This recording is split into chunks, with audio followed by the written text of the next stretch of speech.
Ma première question, c'est est-ce que tu veux bien nous parler à la fois de ton parcours, de ta vie, de ton cheminement, mais aussi de l'impact des mots, de la présence des mots, je crois même que c'est le fil rouge dans ta vie, les mots, tout ça. Voilà, est-ce que tu veux bien nous partager ça?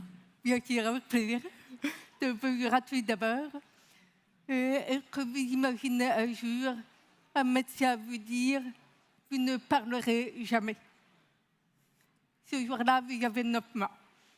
Et c'est exactement ce qui m'est arrivé. Et pourtant, aujourd'hui, je vous parle. Alors, que s'est-il passé entre 9 mois et aujourd'hui, j'ai 42 ans, pour ceux qui essayent de calculer avec mon ppm. Donc, on m'a dit que je ne parlerai jamais. Et pourquoi? Parce qu'il y a une surdité profonde de naissance. Comment, à votre avis, apprend-on à parler quand on n'entend pas? C'est une question à laquelle j'adore répondre, parce que c'est une question qui n'est pas très évidente. La réponse est que, saviez-vous que tous les bébés, même sûrs, babillent? L'inconvénient, c'est que quand on est sûr, on ne voit pas l'intérêt du babillage, de progressivement on le perd. Et j'ai eu la chance de bénéficier d'une technologie révolutionnaire pour l'époque, dans les années 80. C'était essayer de me faire conserver mon babillage. Et à partir de là, de ces promenades naturelles pour tous les enfants, on a essayé de reconstruire tous les autres sons un par un. Donc on a commencé par le M, le P de papa.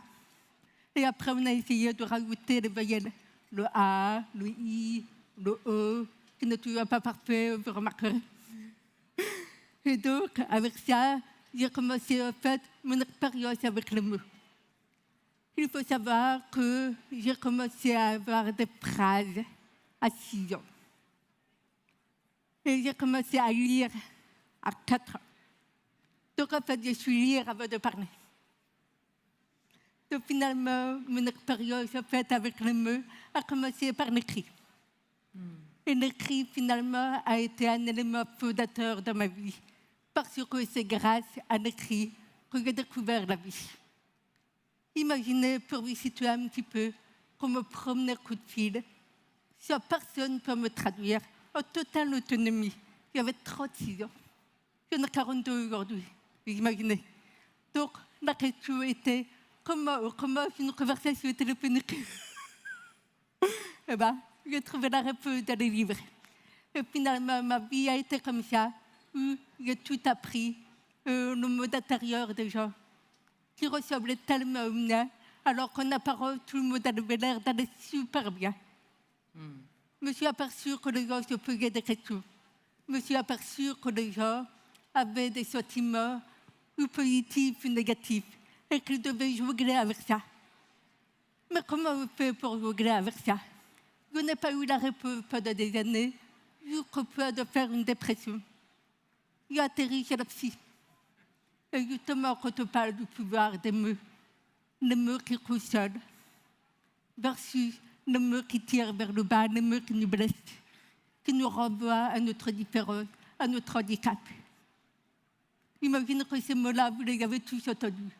Une couleur de peau, une taille, une différence culturelle, une différence de passé. Vous les avez tous entendus, ces mots-là. Eh bien, on a aussi les mots qui consolent, c'est-à-dire les mots des personnes que vous rencontrez dans votre vie, des personnes qui font des parts dans la tempête, qui veulent juste vous dire la phrase qui va tout changer dans votre vie.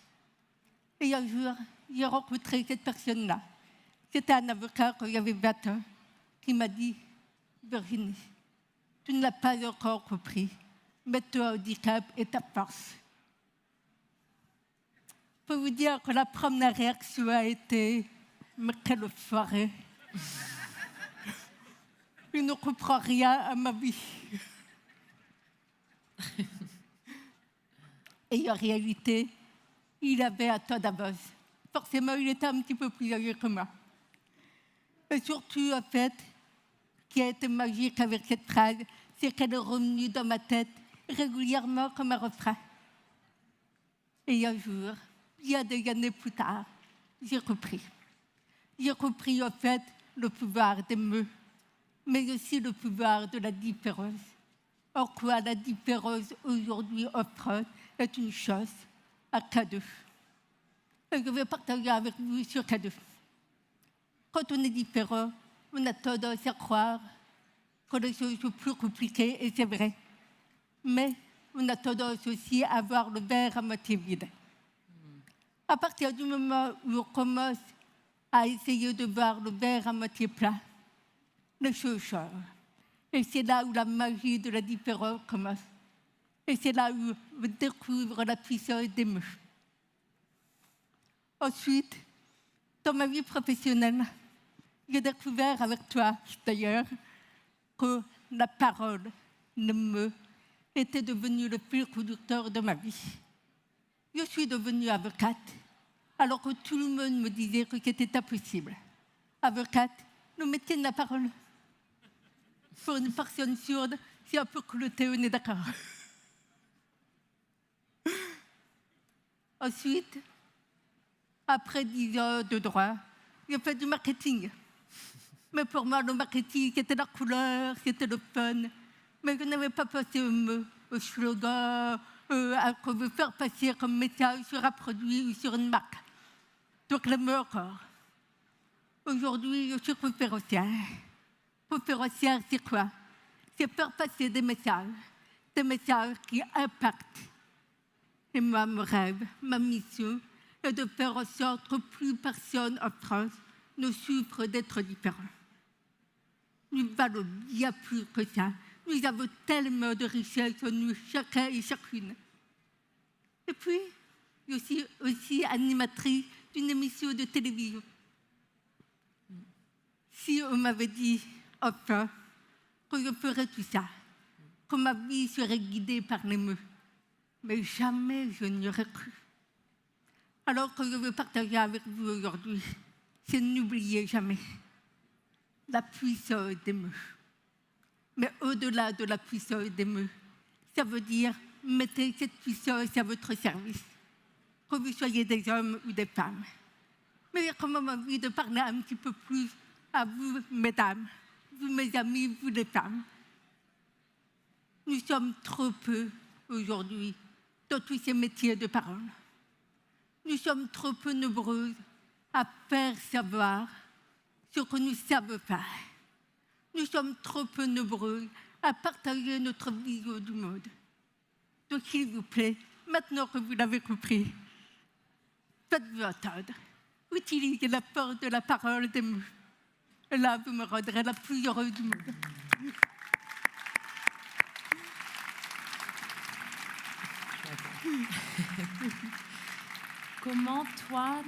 Comment tu as été chercher cette force? Parce que tu parlais des femmes, on est nombreuses, je ne crois pas me tromper, à avoir un truc qui s'appelle le syndrome de l'imposteur. Oui, voilà. Je connais bien aussi. et comment, en fait, on dépasse ça, en fait? Comment toi, tu as été chercher cette force en toi qui t'a fait oser raconter ton histoire, te saisir de ton propre pouvoir? Alors, disons qu'au début, ça a été un peu malgré moi. Vous savez, quand vous avez un entourage un peu sympa qui vous dit « mais vas-y !» Et toi, tu dis « non, non, non, non !» Voilà, c'est un peu ça mon histoire. Ça a commencé avec un documentaire sur Arte à la télévision en 2018 où on m'a dit voilà, on cherche 4 personnalités sourdes pour montrer un petit peu la diversité de la surdité. Donc on leur dit pas de problème, il y a des personnes pour vous. Donc je présente mes amis, mes connaissances. Et à la fin, la personne me dit « mais non, finalement, c'est toi qui vas choisir ». Et j'ai répondu « mais hors de question, surtout pas moi ». Et le soir, on rentre chez moi, mon mari et mes enfants me disent « non mais Virginie, comment as-tu pu refuser tous les rappels ?» Et tu dis « oui ». Donc ça a commencé comme ça. Ensuite, quand j'ai participé au Grand Oral à la télévision, donc en 2019, je suis arrivée au final d'un concours d'éloquence. Et mon intervention a été publiée sur les réseaux sociaux et a été vue plus de 26 millions de fois. Donc vous imaginez le truc. Eh bien, sachez quand même que pour participer à ce concours d'éloquence, la chaîne de télévision est venue me chercher. Je crois que je suis la seule qui soit venue chercher. J'ai dit non 2 fois. J'ai fini par dire oui, mais j'ai quand même tout fait pour me saboter. C'est-à-dire qu'il y avait quand même 4 signes à passer. Et j'ai tout fait pour le louper. En disant, bon, il faut faire une vidéo, pas de problème. Je fais la vidéo à 18h30 quand il commence à faire nuit, dans ma voiture, avec la lumière de la voiture. Et tout comme ça. Donc en fait, il y avait un syndrome de l'imposteur épouvantable. Sauf que, à force, en fait, de faire les choses malgré moi au départ, et de m'apercevoir des retours positifs des gens qui me disaient, mais, tu nous aides. Quelque part, tu rends les choses possibles. Juste parce que tu as un modèle de référence, juste parce que, en fait, tu partages avec nous comment tu fais.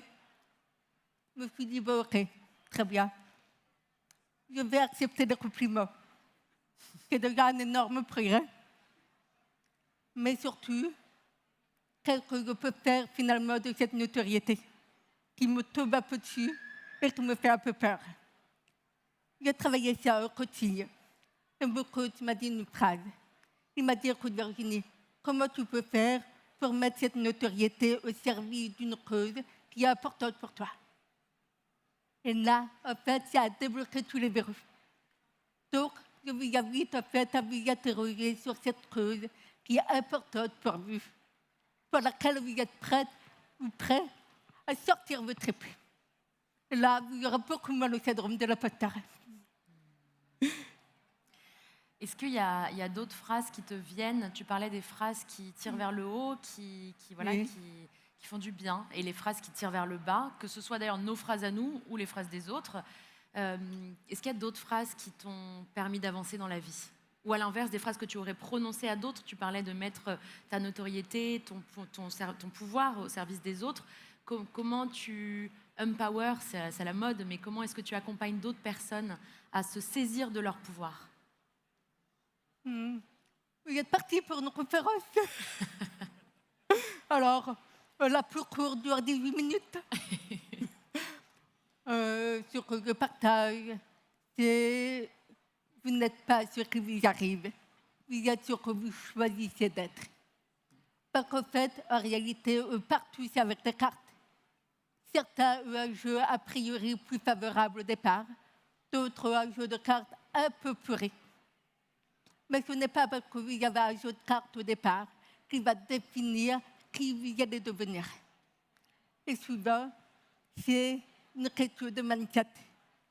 Pendant très longtemps, j'étais bloquée avec mon handicap. Je me disais, ah là là, je ne peux pas téléphoner, je ne comprends rien aux réunions. Dès qu'il commence à faire un peu de nuit, je ne comprends plus rien. Mais qui va vouloir m'embaucher? Qui va vouloir se marier avec moi? Qui va vouloir m'avoir comme amie? Donc forcément, quand on commence dans la vie comme ça, c'est un peu compliqué. Et je me suis aperçue qu'en réalité, j'arrivais très bien à avoir des amis. Il y avait même des relations amoureuses qui duraient une soirée. D'accord. Mais enfin, c'est déjà pas mal au début. Après, on travaille un peu le sujet et ça s'élargit 2 ans, 18 ans. Mais bon, voilà. En fait, c'est expérimenter, mais arrêtez de vous mettre des barrières que les autres ne vous mettent pas. Et puis surtout, n'acceptez pas les barrières des autres quand vous ne vous en mettez pas. Un exemple, on m'a dit, je ne comprends pas comment une personne comme vous peut exercer la profession d'avocat. Alors ça faisait 7 ans que je faisais des études de droit. Et c'était pour trouver un stage, pour valider mon diplôme. Vous imaginez le coup de poing de la figure que je me suis prise?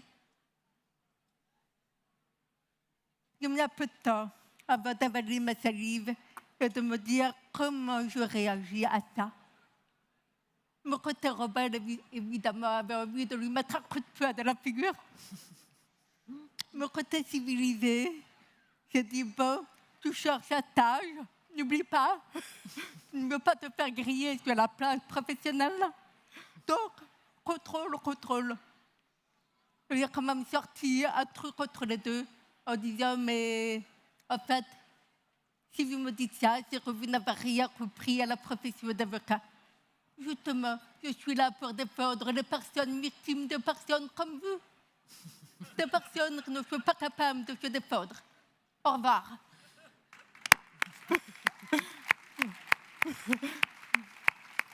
Il a réagi comment? Alors, il m'a dit, merci mademoiselle, il m'a raccompagné à la porte. Il faut lui claquer légèrement quand même. Je crois que je lui ai claqué la porte au nez. Et bizarrement, 15 jours après, j'ai reçu un courrier à la maison. À l'époque, on recevait encore du courrier. Une grosse enveloppe bien épaisse, avec un logo argenté, doré, bien épais, avec une proposition de taille. Payer 3 000 € par mois. De son cabinet à lui? Oui. Waouh. Mais j'ai refusé. Parce que je ne travaille pas avec des gens qui me manquent de respect. Il y a un peu d'égo. Il nous reste peu de temps et on a encore, on pourrait rester 3 heures encore ensemble, minimum. Quelle place pourraient prendre les mots dans le futur? Est-ce qu'il y a des choses que tu n'as pas encore essayées? Je ne sais pas, je dis n'importe quoi, la chanson, le slam ou d'autres formes où tu sens que tu aurais envie d'y aller? C'est une bonne question. Alors, je pense qu'on n'a pas encore essayé l'accessibilité. C'est-à-dire qu'on pose les mots de manière rationnelle ou conventionnelle. Mais en fait, il y a 1000 manières d'explorer les mots. Au travers de l'art, au travers de l'écriture, au travers de l'oral. Et on n'a jamais véritablement mixé les choses. Donc, je pense que si on fait le mix de tout ça en même temps, l'accessibilité, le message, les émotions, on arriverait vraiment à avoir quelque chose de très complet et de profondément humain finalement. Accessible à tous. J'ai une question qui me vient par rapport à ce que tu disais tout à l'heure. Tu disais donc, on ne choisit pas ce qui nous arrive dans la vie, mais on choisit comment on réagit. Je suis d'accord. Et en même temps, j'observe autour de moi et même en moi que quand on ne va pas très bien, il y a des moments où c'est difficile de faire ce choix d'aller vers l'expansion, l'autre, le positif. Est-ce que tu as des conseils pour les gens qui sont à un moment difficile de leur existence et qui auraient envie d'avancer, mais qui à un moment donné n'y arrivent pas? Alors, un conseil un peu facile à dire, mais difficile à appliquer, c'est demander de l'aide. Demander de l'aide, pourquoi? Parce que c'est une vraie leçon que la vie m'a apprise. Évidemment, vous pensez bien qu'avec un handicap, on est facilement dépendant des autres. Et quand on est comme moi, avec beaucoup d'ego, beaucoup d'ego, on a du mal à demander de l'aide. Et pendant très longtemps, j'étais dans cette ambivalence à me dire j'ai besoin d'aide, mais je n'ai pas envie de demander, etc. C'est compliqué. À partir du moment où on voit le côté positif de demander de l'aide, on s'aperçoit au fait qu'on gagne du temps, qu'on gagne de l'énergie, qu'on gagne de l'argent parfois. Donc, quand on est dans des moments difficiles, justement, l'objectif de la vie, c'est quand même de ne pas vivre au quotidien des moments difficiles. L'objectif est en fait que ces moments nous servent de tremplin pour rebondir. Mais parfois, on n'a pas les moyens, la connaissance, la compétence. Eh bien, approchons-nous des personnes qui peuvent nous faire gagner du temps. Et je vous dis ça parce que j'ai vécu. J'ai fait une dépression, j'ai programmé mon suicide, j'ai été sauvée, on va dire, de vitesse. J'ai atterri en thérapie alors que je ne voulais pas y aller. Mais c'est parti déjà des années de thérapie malgré moi forcée parce que j'avais un handicap et que c'est normal que quand tu as un handicap, tu vas mal. Voilà. Donc, je n'en voulais plus. Et là, je suis tombée comme une perle. Et après, dans ma vie professionnelle, passée et actuelle, chaque fois que j'ai besoin, je prends un coach. Et là, je gagne, en fait, du temps, des années parfois même. Et aujourd'hui, il me dit, mais c'est une force. Parce qu'en fait, on avance et on avance vite. Donc finalement, on exprime le meilleur de soi-même, la meilleure version de nous-mêmes. Donc c'est pour ça que c'est important de demander de l'aide. Et n'ayez pas de problème avec ça. Merci Virginie. Est-ce que... faut l'applaudir. Est-ce que tu as, sans mauvais jeu de mots, justement, un dernier mot, des derniers mots pour la fin, à partager à l'audience? Alors écoute, aime. Ce que tu veux. Love. Merci.